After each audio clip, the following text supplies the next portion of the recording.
तो नॉर्मली हमें गोल्ड और सिल्वर का कुछ ना कुछ अमाउंट जो है अपने पोर्टफोलियो में ज़रूर रखना चाहिए, क्योंकि गोल्ड और सिल्वर जो है वो हमेशा हेजिंग के काम आता है।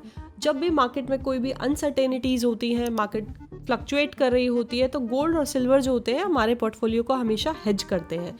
लेकिन क्वेश्चन ये उठता है कि हमें गोल्ड और सिल्वर जो है कब खरीदना चाहिए, और गोल्ड खरीदना चाहिए या सिल्वर खरीदना चाहिए, एंड उसका क्या डिसाइडिंग फैक्टर है कि गोल्ड उठने वाला है, अंडर वैल्यूड है, ओवर वैल्यूड है, या सिल्वर अंडर वैल्यूड है, ओवर वैल्यूड है। इसको बेसिकली डिसाइड करने के लिए एक फैक्टर होता है जो कि होता है गोल्ड और सिल्वर का रेशो। अब अगर हम स्क्रीन पर देखें तो पिछले 40 साल के अंदर अगर हम चेक करें तो गोल्ड और सिल्वर का जो रेशो है वो नॉर्मली 50 से 70 रेशो के बीच में चलता है।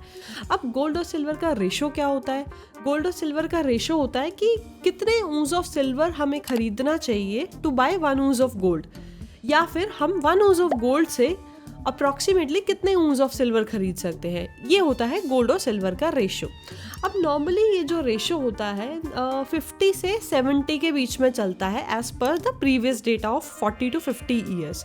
लेकिन अगर हम करंटली जो डेटा है वो देखें तो ये रेशो जो है थोड़ा सा फ्लक्चुएट कर रहा है, थोड़ा ज़्यादा है। लेट्स सी कितना चल रहा है। अगर आपको मेरी स्क्रीन पे दिख रहा होगा तो ये जो ब्लैक लाइन है ये है हमारा गोल्ड टू सिल्वर का रेशो, और ये जो येलो लाइन है दिस इज गोल्ड, एंड जो सिल्वर लाइन है दैट इंडिकेट्स अवर सिल्वर। तो बेसिकली जब भी गोल्ड और सिल्वर का रेशो जो है हमारा 50 से 70 यानी कि 70 रेशो से ऊपर जाता है, तो उस रेशो को करेक्ट करने के लिए, उस रेशो को वापस उस रेंज में लाने के लिए या तो सिल्वर को और उठना होगा या फिर गोल्ड को गिरना होगा। अब हम ये तो डिसाइड नहीं कर सकते कि गोल्ड उठेगा या गिरेगा, that obviously is not in our control. लेकिन इससे हम ये ज़रूर बता सकते हैं कि सिल्वर फिलहाल अंडर वैल्यूड है या ओवर वैल्यूड है। अगर हम जैसे कि डिफरेंट जो भी हमारे क्रैशेस रहे हैं नॉर्मली, अगर हम 2008 का यहाँ पे क्रैश देखें तो इसकी जो रेशो था वो था ऑलमोस्ट 80 के आसपास, यानी कि बहुत ही हाई रेशो था। तो इस रेशो को वापस से करेक्ट हुआ, अगर आप देखेंगे तो उसके विद इन 2 ईयर्स ये रेशो वापस से 35 के आसपास पहुंच गया। और क्यों रेशो ये पहुंचा? क्योंकि उस टाइम पे सिल्वर के अंदर बहुत ज़्यादा रैली हमें देखने को मिली, सिल्वर उठ गया था। दैट मीन्स वो पहले अंडर वैल्यूड था, वो यहाँ पे उठा। सिमिलरली सेम सिनारियो हमें 2012 के आसपास भी देखने को मिला। सिमिलरली अगर हम 2024 का भी डेटा देखते हैं तो यहाँ पे जो 2020 का कोविड के आसपास का जो डेटा देखते हैं, यहाँ पे जो सिल्वर और गोल्ड का रेशो था वो 115 के आसपास चल रहा था। दैट मीन्स हमारा जो गोल्ड और सिल्वर की जो वैल्यूएशंस है वो कंपैरेटिवली कम थी। अब अगर हम यहाँ पे इसके बाद देखें तो विद इन 1 ईयर ये रेशो भी करेक्ट हुआ, और ये रेशो वापस से करेक्ट होके अपने 50 to 70 की रेंज में आ गया। अब देखिए यहाँ पे विद इन 1 ईयर ये रेशो जो है वो 66 हो गया। अब इसका 66 होने का यहाँ पे क्या वजह थी?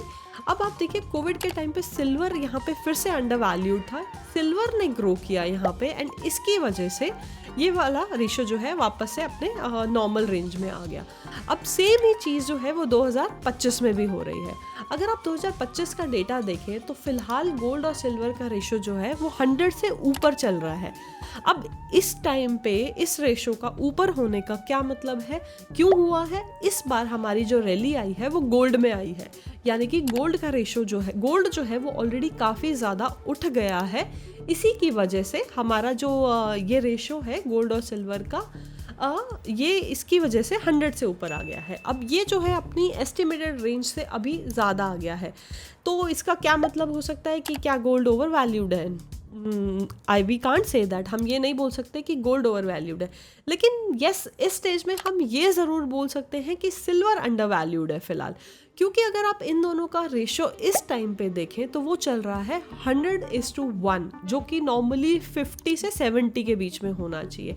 एंड अगर आप देखेंगे तो 2020 से लेके लगभग 2024 तक सिल्वर के अंदर कुछ खास रैली नहीं आई है। लास्ट ईयर थोड़ी सी रैली आई है 2024 में, बट अभी भी सिल्वर जो है वो बहुत ही अंडर वैल्यूड है। इसके अंदर अभी भी बहुत पोटेंशियल है टू उठने का, एंड आई थिंक यही एक इम्पॉर्टेंट फैक्टर है। अगर सिल्वर उठेगा तो ही ये रेशो जो है हमारा थोड़ा सा बैलेंस होगा। So this is as per my view this is a best time to invest in silver right now, but again अगर आपको इन्वेस्टमेंट करनी है तो do your own research, but as per my analysis right now silver is under valued and silver is a best commodity asset to right now invest. तो इसके लिए अगर आपको इन्वेस्ट करना भी है तो हार्ड सिल्वर खरीदने से बेटर है go for the virtual silver, क्योंकि हार्ड सिल्वर में क्या होता है कि हमारे मेकिंग चार्जेस लग जाते हैं and GST and other stuffs हो जाते हैं, उसकी वजह से जितना हमारा ग्रो करता है हमें उसका उतना बेनिफिट नहीं मिल पाता है। लेकिन जो वर्चुअल सिल्वर होता है, यानी कि जैसे कि सिल्वर के जो ETFs हो गए, सिल्वर फंड्स ऑफ फंड्स हो गए, डिजिटल सिल्वर हो गया, या फिर म्यूचुअल फंड्स हो गए सिल्वर के, या कुछ भी वर्चुअल हो गया सिल्वर से रिलेटेड, अगर आप उसके अंदर इन्वेस्ट करते हैं तो that has a very high potential for now as per my point of view, as per my analysis, so it has a high chances of growing। तो आप भी अपने व्यूज़ हमें कमेंट करके बताइएगा कि आप लोगों को क्या लगता है कि हमें फ्यूचर में अभी जो करंट जो मार्केट स्टेट है उसमें हमें गोल्ड में रैली देखने को और मिल सकती है, या फिर गोल्ड और करेक्शन मार सकता है, वो ऑलरेडी उठ चुका है, या फिर सिल्वर में रैली देखने को मिल सकती है, या फिर दोनों में ही मिल सकती है। आप भी हमें अपने व्यूज़ बताइएगा कि आपके रिसर्च के अकॉर्डिंग क्या हो सकता है। एंड अगर आपको ये वीडियो अच्छा लगा हो तो please do like, share and subscribe and